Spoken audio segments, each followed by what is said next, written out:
He wants to join. Okay. Hi, thanks for joining us today. This is Jim, and you are still Rhenda. I am. I'm so glad about that. We're hearting this approach. I am so glad you're talking today. I talk every day. He does.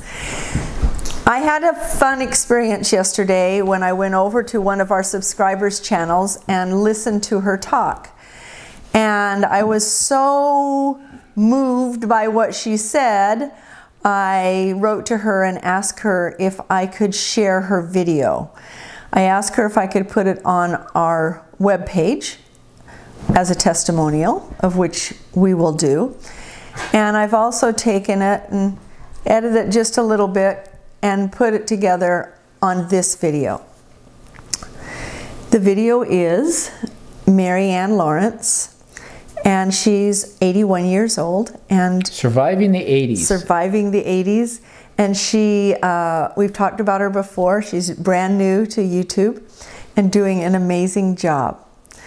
So she had heard... I wonder if she'll change the name of her channel to Survive in the 90s when she gets there. She will. And her husband is just as sweet as can be. And his name is Tom. The video that she's going to be showing, she saw our video when we told our story. When we were telling our story. What got us started on doing a better job of living healthy. Doing a better job. And so she is telling her story.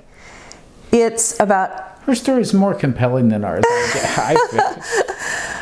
It's about 8 minutes long. It is worth the 8 minutes. Here's her story. Well, hello there. I can't say good morning because it's past that time. I really like watching Jim and Rhenda Wilson on their hardiness approach. And the other day they were talking about Jim's scare with his heart. And I thought I would tell you a little bit about my health issues. After all, at 81, you have some. But like I say, I don't take any prescription drugs. I have in the past, but I have a little thought that prescription drugs should be only used by younger people. I think they're too evasive for me. I don't react well with them.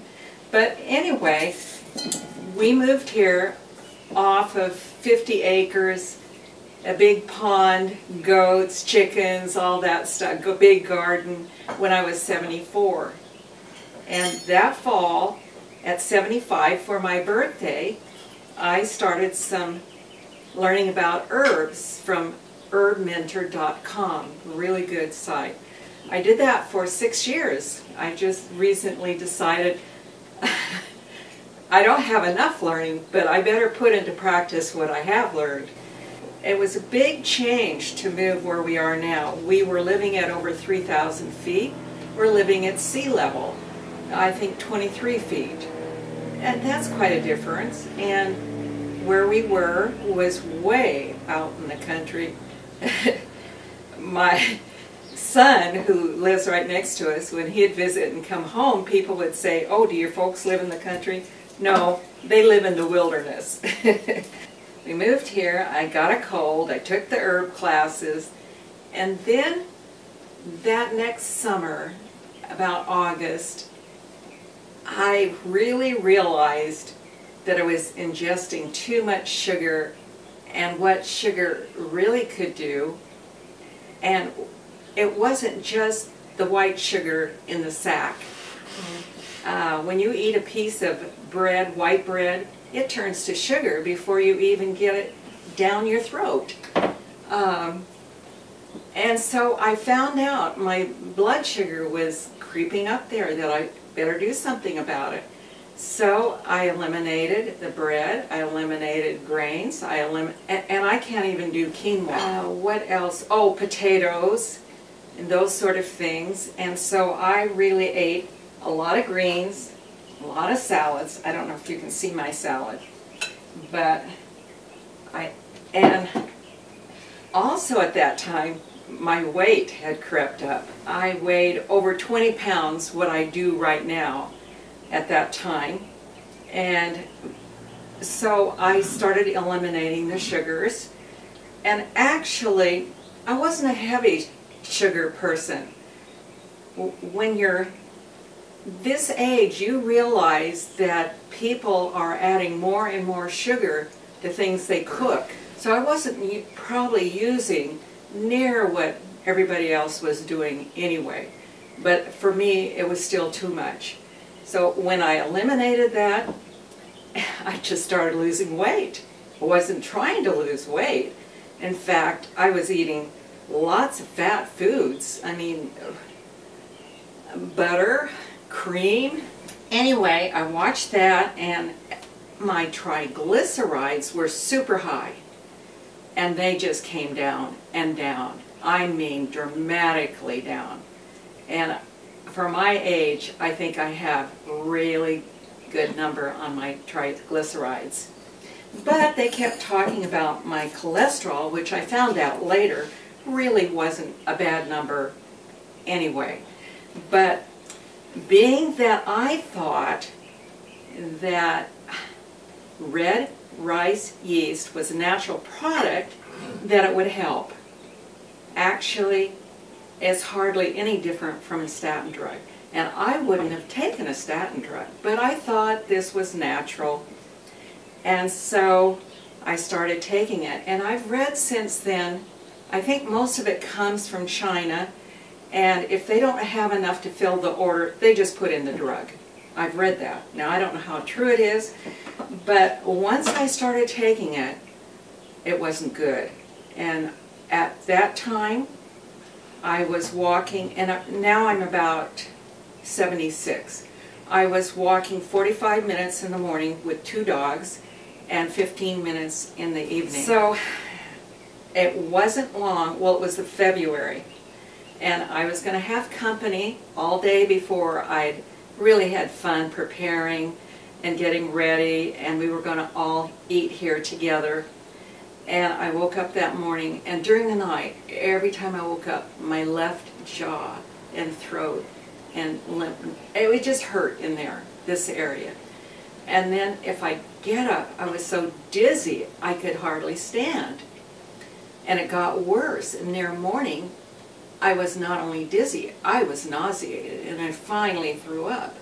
But I was having company, and I had all these food.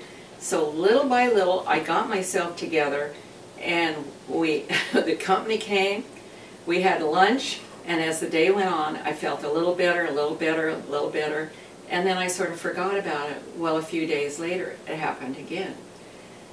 I sort of ignored it again, and a few days later, it happened again. This time, we thought, we'll go to the emergency room.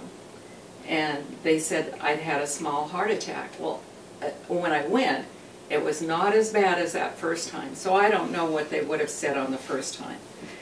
But then they put me on 2 medicines, and I wasn't in the hospital as long as Jim Wilson was. But I said to myself, I'm not coming back here again, because if I have to go through this and all these tests, I'll never live through it. So I've decided I'm not going back. And after I got home with the medicines, and I looked at all the side effects of one of them, and I thought, there's no way I'm going to take that. So immediately, never even filled it. And then the other one, I thought, well, I'll try it. Well, what happened when I tried it, I started filling up with fluid, gained over 20 pounds, had to stand sideways to the sink.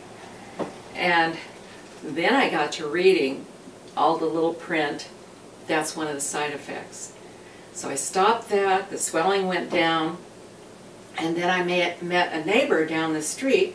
Basically, we had the same thing going on, and she chose to take the medicine. I didn't go to her funeral, but she's no longer with us. And I'm not taking the medicine, and I'm here. I mean, I didn't. She took it, she's gone. I didn't. I'm here. I don't know. But instead, I try to do everything I can to be healthy with my heart. And so that's how I'm surviving the 80s. This is why we do what we do. This is why... Well, we encourage people to be intentional about what they're doing, to understand the foods they're eating, the medications that they're taking. Every medication has side effects. Now, know them.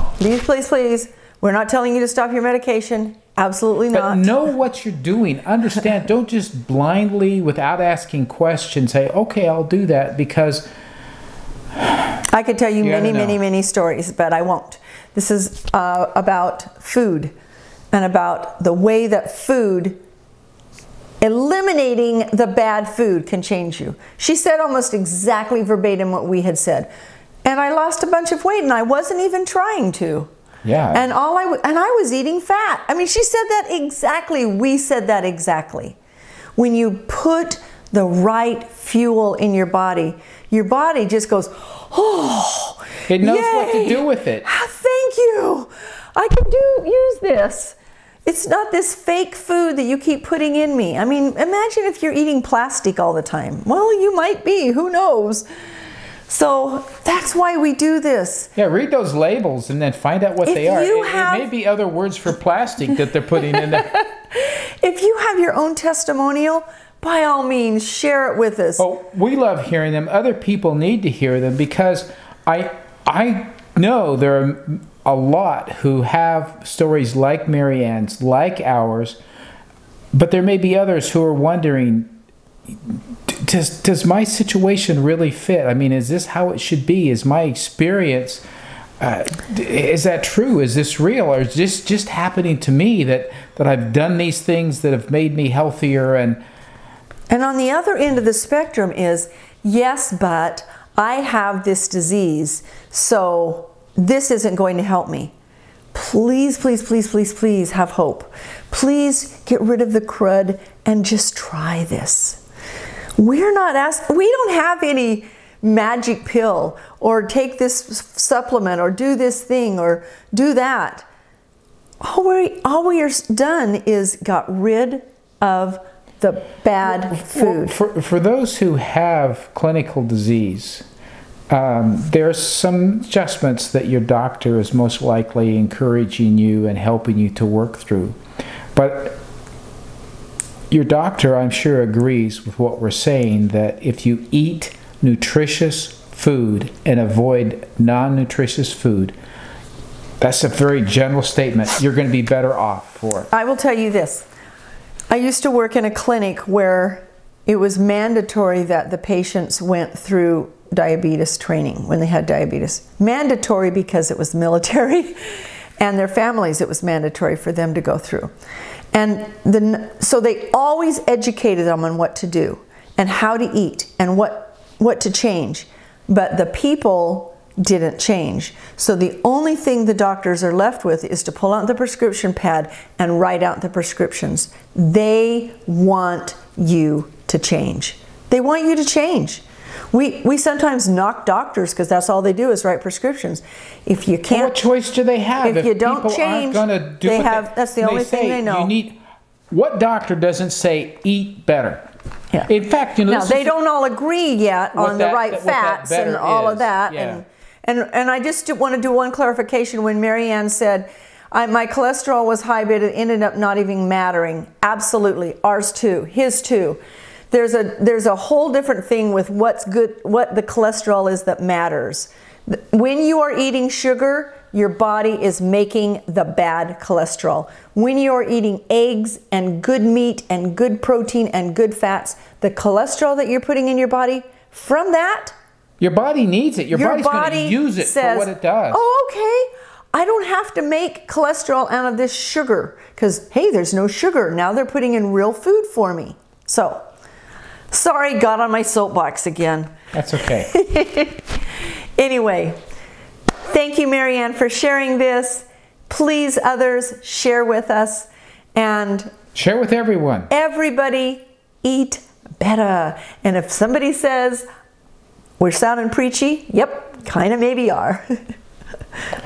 But it's for you. It's not for us. Check out our website, and we now have a way that if you shop on Amazon and you would like to link through us, it doesn't cost you anything, and it will help us be able to reach our goal to get out of debt. So we appreciate it. It's down in the show notes. Thank you so much for joining us today. Take care. Bye.